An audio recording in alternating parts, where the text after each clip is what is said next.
तो आज मैं 100 डेज सरवाइव करने वाला हूँ एक ऐसे आइलैंड के ऊपर जिसके चारों तरफ पूरा एसिड ही एसिड है। और इस वाले आइलैंड में फ्री में हम लोगों को एक दान पेटी तो मिलेगा ही, साथ में एक्सप्लोर करने के लिए और भी डिफरेंट आइलैंड्स मिलेंगे। और इन 100 डेज में मेरे कुछ टारगेट भी होने वाले हैं। सबसे पहले एक डायमंड का आर्मर बनाना, एंड में जाके एंडर ड्रैगन को बीट करना और विदर को डिफीट करके एक बीकन बनाना, और आखिर में मैं अपने लिए एक बड़ा सा बेस भी बनाने वाला हूँ। तो चैनल में नए आए हो तो लाइक और सब्सक्राइब कर देना। तो डे 1 को मैं इस आइलैंड में स्पॉन हो जाता हूँ और लिटरली मेरे आसपास पूरा एसिड से भरा हुआ था। I am under the water. और साथ में मेरे को इस आइलैंड में एक पिगी भाई साहब भी मिला है। और इस आइलैंड के चेस्ट से मेरे को काफी अच्छा लूट मिला है, लावा बकेट, वाटर बकेट, सारा सब कुछ है। लेकिन फिलहाल के लिए मैं इस पेड़ को तोड़ देता और इस लकड़ी से एक क्राफ्टिंग टेबल बना के थोड़े से नेसेसरी टूल बना लेता।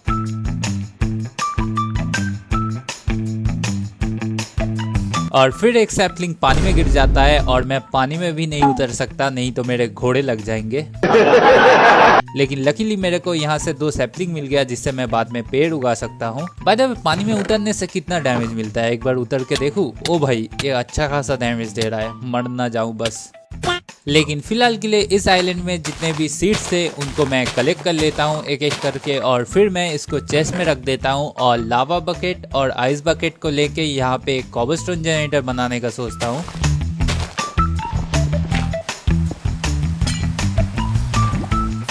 तो मेरा ये कॉबलस्टोन जनरेटर बन के रेडी हो चुका है और फिर मैं यहाँ से थोड़ी देर तक कॉबलस्टोन कलेक्ट करता हूँ। और उसके बाद जितने भी कॉबलस्टोन मैंने कलेक्ट किए थे उनसे मैं प्लेटफॉर्म को थोड़ा बड़ा बना देता हूँ। और जो भी मेरे पास सैपलिंग्स पड़ा हुआ था उनको मैं इधर प्लांट कर देता हूँ जिससे ये ग्रो हो जाए। और बेड बनाने के लिए मेरे चेस्ट में स्ट्रिंग था लेकिन मैं भूल गया था, तो उन स्ट्रिंग को लेके एक बेड बना लेता हूँ और यहाँ पे मैं सो जाता हूँ। तो नेक्स्ट डे सुबह उठ के मैं फिर से कॉबलस्टोन कलेक्ट करने चला आता हूँ और थोड़ी देर बाद मैं देखता हूँ मेरा एक ट्री ग्रो हो चुका था, तो मैं उससे लकड़ियाँ कलेक्ट कर लेता हूँ। तो थोड़े से लकड़ियाँ कलेक्ट हो जाने के बाद मैं एक फर्नेस बना लेता हूँ और इन लकड़ियों को चारकोल बनने के लिए डाल देता हूँ क्योंकि मेरे को टॉर्चेस बनाना है। ओके, तो मेरा चारकोल बन के रेडी हो चुका है। इनसे मैं थोड़े से टॉर्चेस बना के अपने प्लेटफॉर्म के चारों तरफ बिछा देता। और बाय द वे, इस एसिड ओशन में मैं बोट लेके कहीं पे जा भी नहीं सकता, मेरे को डैमेज पड़ेगा, तो इसलिए मैं थोड़े से स्लैब बना लेता हूँ। और इन स्लैब से अभी मैं जाऊंगा बाकी आइलैंड्स को थोड़ा एक्सप्लोर करने के लिए। तो सबसे पहले वो सैंड वाले आइलैंड में जाते। और इस आइलैंड में आने के बाद मेरे को यहाँ से शुगर केन और काफी सारे सैंड मिलता है जिसको मैं कलेक्ट कर लेता हूँ। तो काफी सारे सैंड कलेक्ट करने के बाद मैं वापस आ जाता हूँ और ऊपर से मेरा हंगर बार भी काफी लो हो चुका था। तो वापस आके मैंने सारे सामानों को अपने चेस्ट में रख दिया और फिर एक हो बना के यहाँ पे जितने भी सीड्स मिले थे मेरे को उनको प्लांट कर देता हूँ। तो इन सीड्स को ग्रो होने में काफी टाइम लगेगा, तब तक के लिए मैं कॉबलस्टोन कलेक्ट करता। A few moments later. तो काफी दिनों तक कॉबलस्टोन कलेक्ट करके मैंने ढेर सारे कॉबलस्टोन कलेक्ट कर लिया है और ये मेरे एक्सपी फार्म बनाने में काम में आएगा। लेकिन फिलहाल के लिए मैंने इन वीट को तोड़ दिया और इनसे बस 2 ही ब्रेड बन सके। लिटरली मेरा हेल्थ पूरा बढ़ेगा भी नहीं। लेकिन फिलहाल के लिए मैं और कर भी कह सकता हूँ, इसलिए ट्रीज से लकड़ी कलेक्ट कर लेता हूँ। तो एक्सपी फार्म को बनाने के लिए सारा सामान जुगाड़ करना हो चुका है, बस मेरे पास हॉपर नहीं है क्योंकि इस वर्ल्ड में आयरन माइन करके नहीं मिलता, तो मैं कहां से ही जुगाड़ कर लूं। बात तो सही है। और इस वाले एक्सपी फार्म को मैं ऊपर बनाने का सोच रहा था क्योंकि ऊपर में मॉब स्पॉनिंग रेट थोड़ा हाई होता है, इसलिए ऊपर जाके ही मैं बनाता हूँ इस एक्सपी फार्म को।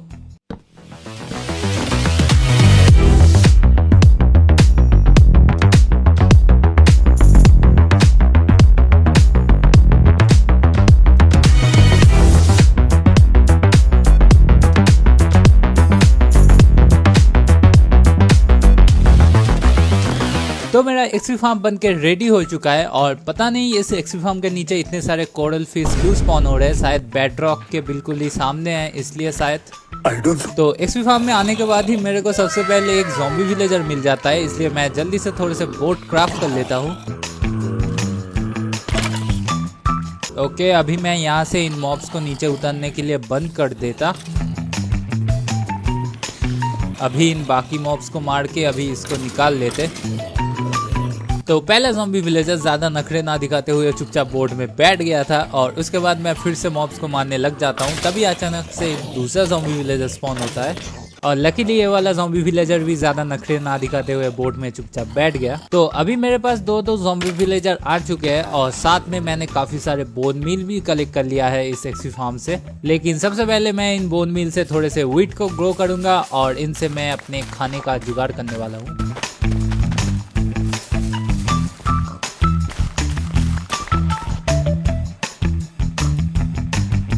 तो काफी सारे ब्रेड तो बन चुके हैं, लेकिन अभी मैं जाने वाला हूँ नेदर में, क्योंकि उन दोनों ज़ॉम्बी विलेजर को तो ठीक भी करना है, नहीं तो मैं डायमंड का आर्मर और बाकी सारे चीजें ट्रेड कहाँ से करूँगा।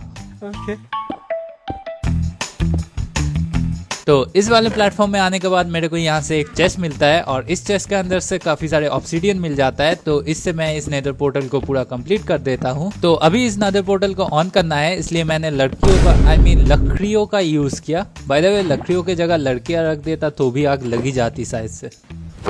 Emotional damn it. ओके, तो मेरा नेदर पोर्टल ऑन हो चुका है। अभी सीधा चलते नेदर में। और नेदर में आने के बाद मैं लिटरली कंफ्यूज हो गया था, मेरे को स्पॉन कहाँ कर दिया इन लोगों ने। लिटरली इतना घटिया पोजीशन में कौन स्पॉन कराता है। लेकिन जैसे तैसे यहाँ से निकलने का रास्ता मिल जाता है और बाहर आने के बाद ही मेरे को काफी सारे गोल्ड नगेट मिल जाता है। तो मैं इनको कलेक्ट कर लेता हूँ।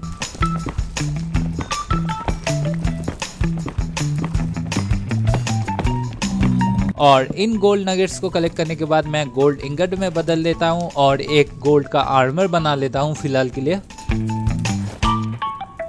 और थोड़ा आगे जाने के बाद मेरे को काफी सारे ग्रेवल मिल गए और तुम लोगों को पता ही है ग्रेवल से हम डट को डबल कर सकते हैं, इसलिए मैंने काफी सारे ग्रेवल को कलेक्ट कर लिया। और बाय द वे मैं और थोड़ी देर के लिए गोल्ड नगेट्स की माइनिंग करता हूँ और काफ़ी सारे गोल्ड नगेट्स कलेक्ट हो जाने के बाद मैं इनको इंगेट में बदल लेता हूँ और पूरा अपना आर्मर कंप्लीट कर लेता हूँ।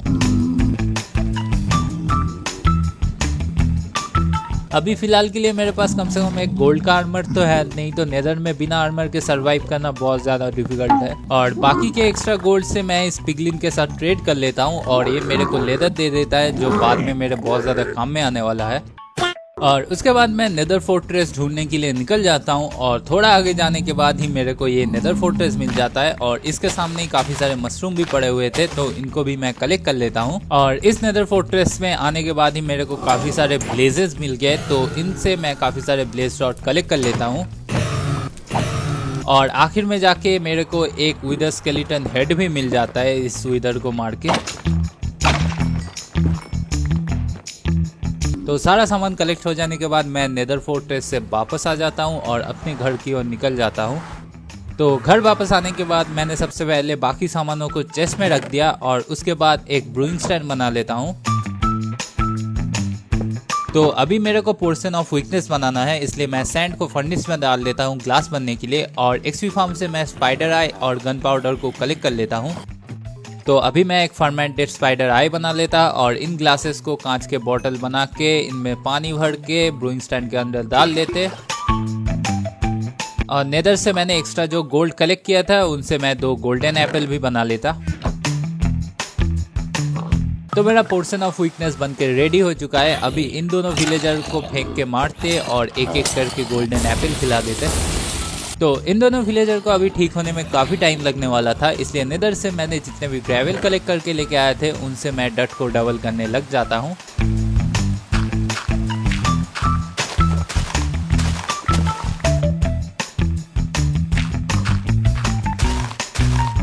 और बाय द वे मैं एक्सपी फार्म से एक्सपी भी कलेक्ट कर रहा था और साथ में बोन मिल भी। तभी एक ज़ॉम्बी को मार के मेरे को पोटैटो मिल जाता है और फाइनली अभी भुना हुआ पोटैटो खाने के लिए मिलेगा। और साथ में ये दोनों विलेजर भी पूरा ठीक हो चुका है, तो इनको अभी मैं नीचे ले जाने का सोच रहा हूँ। लेकिन उससे पहले मैं यहाँ पे प्लेटफॉर्म को थोड़ा बड़ा बना देता, क्योंकि पानी में अगर बोट को गिराऊंगा तो ये डैमेज पड़ के ही मर जाएगा, क्योंकि ये एसिड ओनली वर्ल्ड है। ओके। तो अभी मेरे को परफेक्टली कैलकुलेशन करके इस विलेजर को नीचे लेके जाना पड़ेगा, गलती से मैं पानी में ना गिर जाऊं। और लकीली पहले अटेम्प्ट में मैं पानी में नहीं गिरा, सेफली इस पहले वाले विलेजर को लेके आ जाता हूं। और जिन लोगों को अभी भी डाउट है पानी में बोट गिराने से सच में डैमेज पड़ता है कि नहीं, उन लोगों को मैं दिखा देता। देख रहे हो, ऐसे ही डैमेज पड़ने वाला है, इसलिए मैंने विलेजर को नहीं उतारा। क्या बात है। तो अभी मैं इस दूसरे विलेजर को भी नीचे लेके चल जाता। तो दोनों विलेजर को लेके आना हो चुका है और साथ में पिगी भाई साहब भी बोट में बैठ गया। अम्मा बहन पे आ जाऊंगा मैं इनकी। तो अभी मैं सोच रहा हूँ इन दोनों विलेजर के लिए एक ब्रीडिंग हाउस बना दूं, लेकिन मटेरियल के नाम में मेरे पास बस स्टोन और प्रूस लकड़ी आई है, तो इनसे ही कुछ बनाना पड़ेगा मेरे को। लेकिन उससे पहले पेट में खाना जाना भी जरूरी है, नहीं तो दिमाग नहीं काम करता। इसलिए जो पोटैटो मेरे को मिला था उसको मैं बोन मिल करके थोड़ा फार्म कर लेता हूँ। तो अभी मैं इस पोटैटो को कुक होने के लिए रख देता और कुछ दिनों के लिए मैं स्टोन कलेक्ट करता हूँ। A few inches later. तो इस घर को बनाने के लिए काफी सारे मटेरियल कलेक्ट कर लिया है। अभी इस घर को इधर बनाना शुरू करते।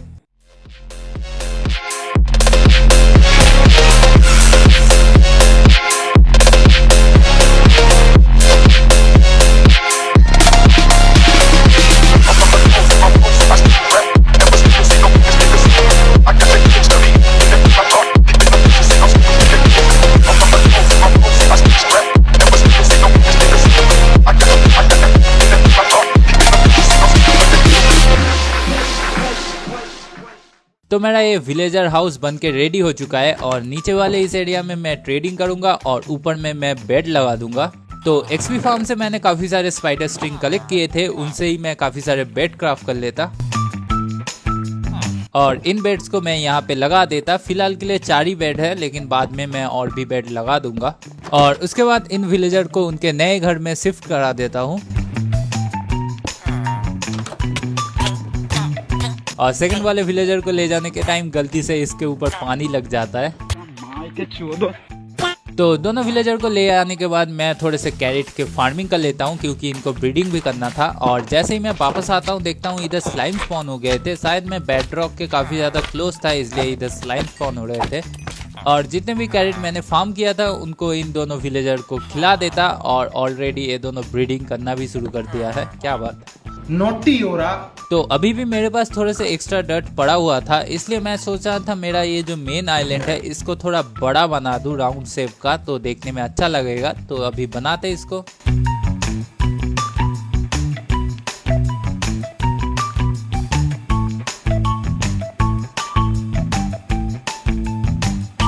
ओके, इस आइलैंड को थोड़ा बड़ा बनाना हो चुका है। अभी मेरे पास काफी सारा स्पेस है काम करने के लिए, लेकिन अभी मेरे को उन विलेजरों के साथ ट्रेड भी करना है, इसलिए मैं 2 फ्लैशिंग टेबल बना लेता हूँ। और साथ में उस पिगलिन से मेरे को लेदर मिला था, इसलिए मैं शुगर केन की मदद से थोड़े से बुक क्राफ्ट कर लेता हूँ और उस बुक से बुक शेल्फ और एक लैम्पटन बना लेता हूँ। तो इन विलेजरों का ब्रीडिंग करके थोड़ा पॉपुलेशन बढ़ चुका था, तो अभी मेरे को इन फ्लैचरों के साथ एमरल्ड ट्रेड करना था। तो कुछ दिनों तक मैं लकड़ी कलेक्ट करता हूँ और इनसे एमरल्ड ट्रेड करता हूँ।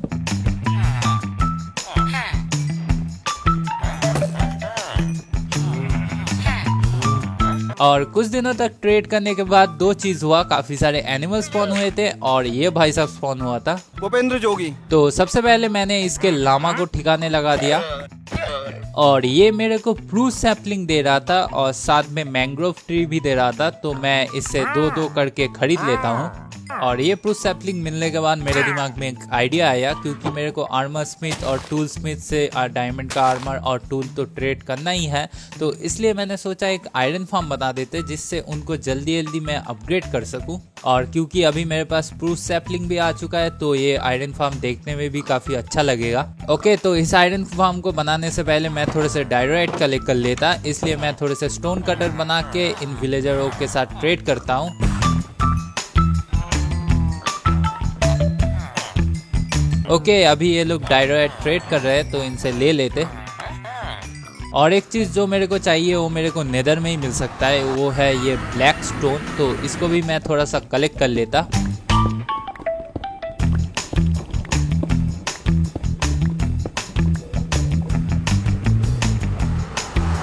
तो इस आयरन फार्म को बनाने के लिए सारा सामान कलेक्ट करना हो चुका है। अभी इस आयरन फार्म को बनाना शुरू करते।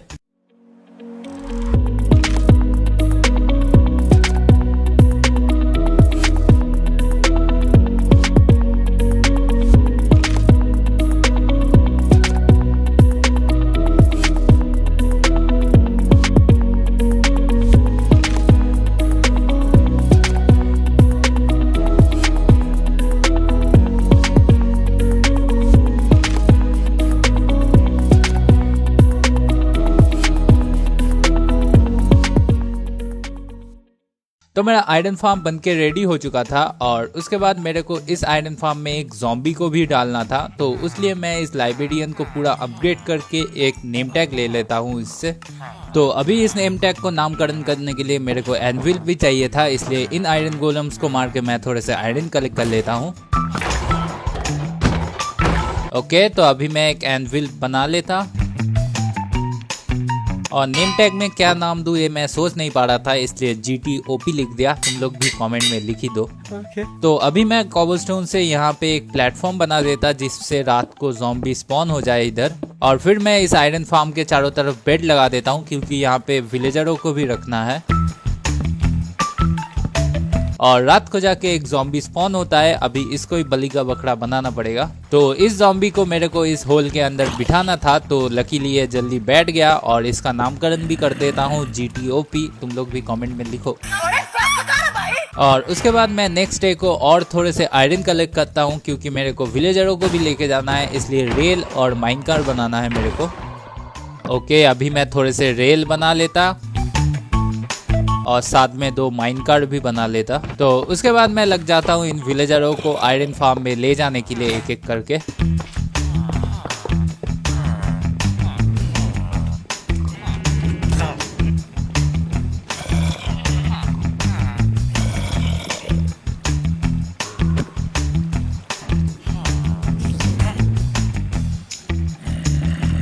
तो सारे विलेजरों को ला के रखना हो चुका है और मेरा आयरन फार्म भी काम करना शुरू कर दिया है। बस मैं इस स्टोन को हटा देता। ओके, अभी ये सही से जल रहा है और ऊपर में तुम लोग देख सकते हो ज़ॉम्बी को डालने की वजह से विलेजर्स ज्यादा डर रहे हैं, इससे आयरन गोलम ज्यादा स्पॉन होगा। और उसके बाद मैं आयरन फार्म को ऐसे ही छोड़ देता हूँ और मैं ग्राइंडर और ब्लास्ट फर्नेस क्राफ्ट कर लेता हूँ क्योंकि अभी मेरे को अपना डायमंड का आर्मर जो बनाना है। तो अभी मैं इन विलेजरों को टूल स्मिथ, आर्मर स्मिथ और वेपन स्मिथ का जॉब दे देता हूँ और थोड़ा अपडेट करने के बाद जैसे ये आयरन के बदले ट्रेड करेंगे तब मैं आयरन फार्म से आयरन लेके ट्रेड कर लूंगा। तो अभी मेरे को इनको एमरल्ड के बदले थोड़ा थोड़ा करके अपग्रेड कर देना है और काफी एमरल्ड है मेरे पास, तो इनको अपग्रेड कर देते।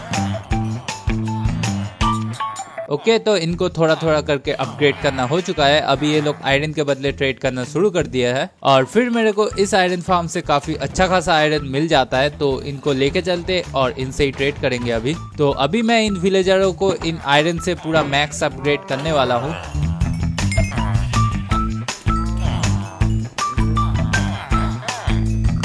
तो फाइनली इन विलेजरों को मैंने पूरा का पूरा अपग्रेड कर दिया है और काफी सारे एमरल्ड भी ट्रेड कर लिया है। और उसके बाद मैं इन विलेजरों से डायमंड का आर्मर और टूल खरीद लेता हूँ। तो सबसे पहले मैं प्रोटेक्शन 2 का पैंट और अनब्रेकिंग 2 का पैंट इन आर्मर स्मिथ से बहुत सारे खरीद लेता हूँ।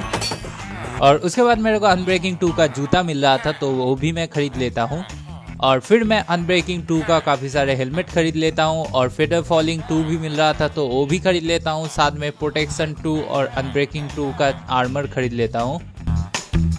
तो दोनों आर्मर्स पे जो भी ट्रेड कर रहे थे तो मैंने 4-4 करके खरीद लिया, जिससे मैं एक साथ में इंचांट करके इनको पूरा मैक्स बना सकूँ। तो अभी इनको इंचांट कर देते एक साथ में। A few inches later.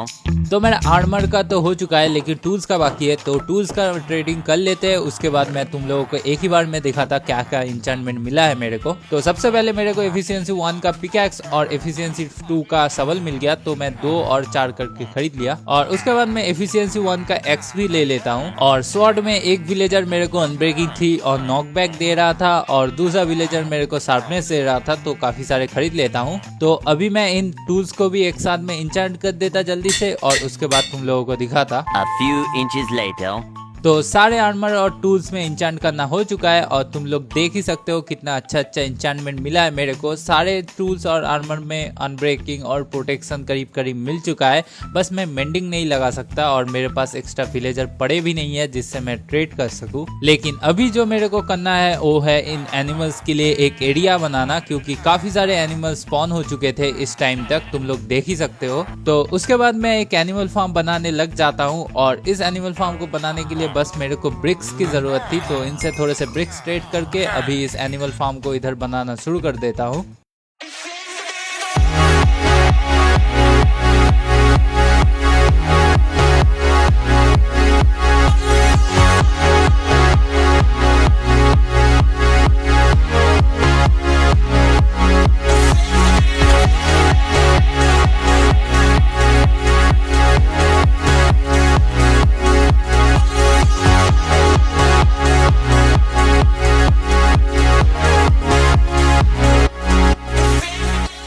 तो मेरा एनिमल फार्म बनके रेडी हो चुका है और सारे एनिमल्स को मैंने इधर रख भी दिया है, जैसा कि तुम लोग देख सकते हो।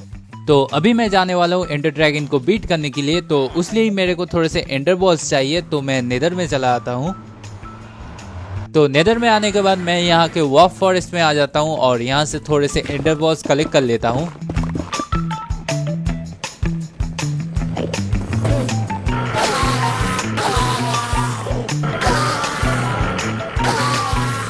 तो काफी सारे एंडरमैन्स को मार के मेरे पास 13 एंडर बॉल्स आ जाता है और उसके बाद मैं चला आता हूँ उस वाले नेदर फोर्ट्रेस में। तो इस वाले नेदर फोर्ट्रेस में आने के बाद मैं फिर से थोड़े से ब्लेजेस को मार के ब्लेज रॉड कलेक्ट कर लेता हूँ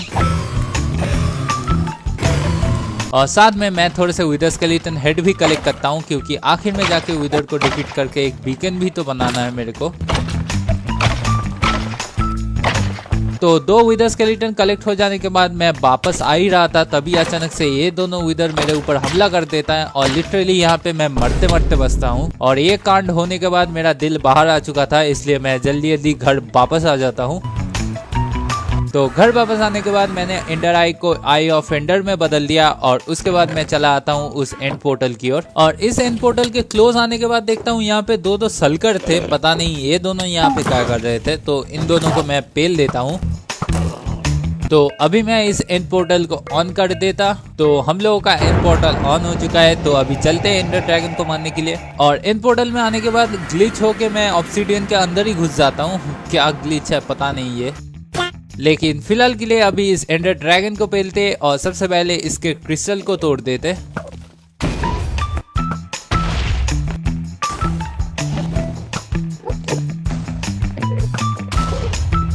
तो सारे एंड क्रिस्टल तोड़ना हो चुका है और बाकी है बस इस एंडर ड्रैगन को डिफीट करना। तो इसको भी अभी खत्म कर देते।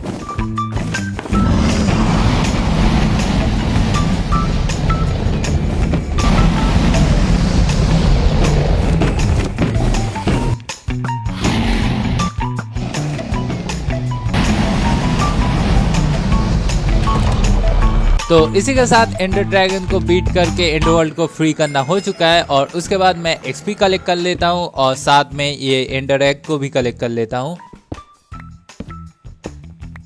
और इस चैलेंज में मैं इलाइट्रा लेने नहीं जाऊंगा, तो एंडरमैन के आंखों में आंखें डाल के घर वापस आ जाते।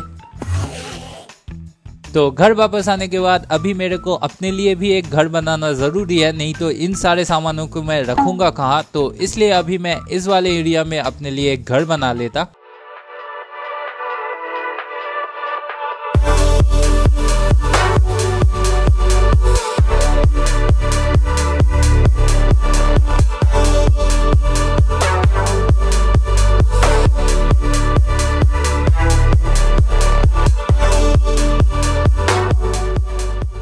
तो फाइनली अपने लिए खुद का एक घर बनाना भी हो चुका है और नीचे वाले इस एरिया में मैंने चेस्ट और फर्नेस बाकी सामानों को रख दिया है और ऊपर वाले एरिया में बस मेरा बेड है सोने के लिए। तो घर का काम तो खत्म हो चुका है, लेकिन अभी मेरे को फार्मिंग एरिया भी बनाना है। तो मैं पूरा राउंड शेप का एक फार्मिंग एरिया बनाऊंगा, लेकिन मेरे पास डट खत्म हो चुका था, इसलिए मैं ग्रेवल और डट को मिक्स करके थोड़े से और डट बना लेता हूँ।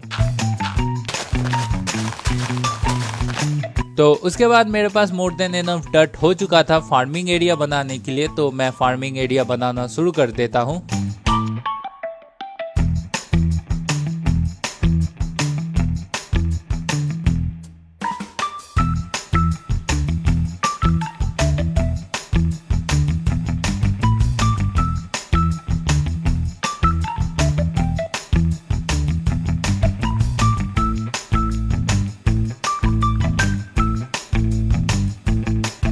यार फार्मिंग एरिया तो बनाना हो चुका है, लेकिन मेरा गेम बहुत ज्यादा लैग खा रहा है क्योंकि बेडरॉक के क्लोज हूँ और सारे मॉब्स इधर ही स्पॉन हो रहे हैं। यार इतने सारे स्लाइम और ये जेलीफिश टाइप का मॉब स्पॉन हो रहे हैं ना, इसलिए मेरा गेम बहुत ज्यादा लैग खा रहा है। लेकिन फिलहाल के लिए कर भी कह सकते हैं, मेरा जो लास्ट टारगेट है विदर को मार के बीकन बनाना, तो उसलिए मैं नेदर में चला आता हूँ विदर को डिफीट करने के लिए। तो नेदर में मैं थोड़ा नीचे आ जाता हूँ और नीचे आके यहाँ पे विदर को स्पॉन करा देता हूँ।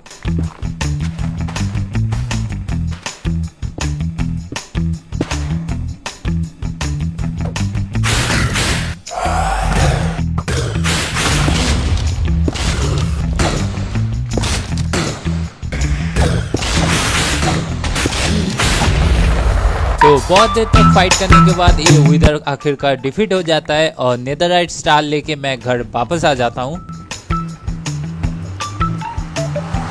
तो वापस आने के बाद मैं एमराल्ड का बीकन बनाने वाला था, इसलिए मैं कुछ दिनों तक इन विलेजरों के साथ ट्रेड करता हूँ आयरन के बदले। A few moments later. तो काफी दिनों तक इन विलेजरों के साथ ट्रेड करके काफी सारे एमराल्ड मैंने ट्रेड कर लिया है। अच्छी बात है, मेरे पास आयरन फार्म था। और उसके बाद मैंने एक बीकन बना लिया और इस बीकन को रखने के लिए बेस के बीच में एक प्लेटफॉर्म बना देता हूँ।